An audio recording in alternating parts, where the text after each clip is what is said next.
here in church here. Then I consulted this. I asked him first. I said, can you market these handsets? Then handsets were coming out. This handset.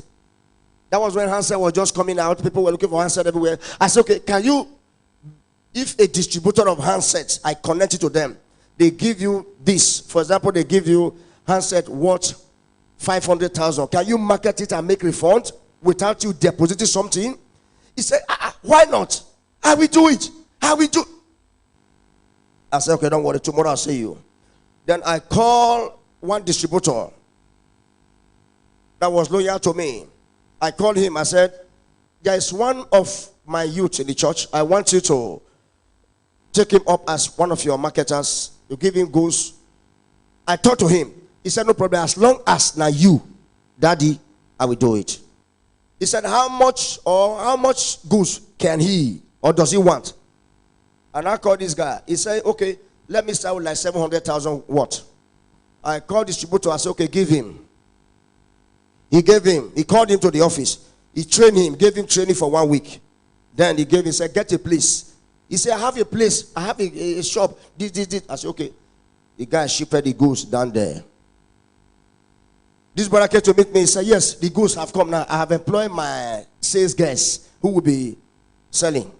Now, let me cut it short. You know what? This business was moving and he was selling. The first time he sold, he returned. And the guy now gave him goods worth 1 million. He was increasing it. Your faithfulness determines where you get to. After finishing that first, he made profit enough. Then the guy now gave him, the distributor now gave him again goods worth 1 million. And this guy now became careless with the business. He began to sell.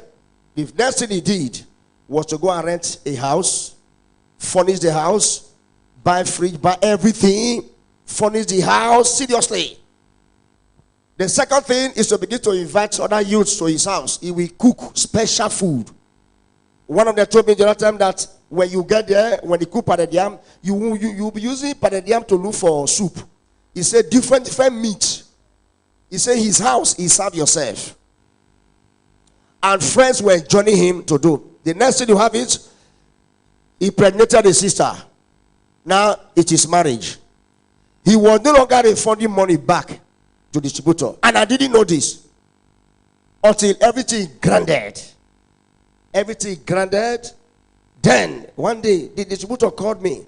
He said, over a month now, I can't hear anything from him. I said, what happened? And I called him. I called the guy. He said, Daddy, I don't just know what is happening to my business.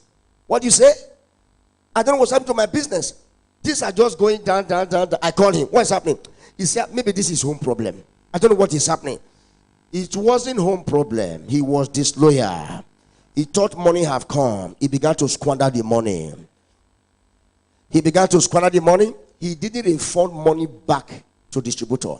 When I went into the matter, I saw that he wasted the money.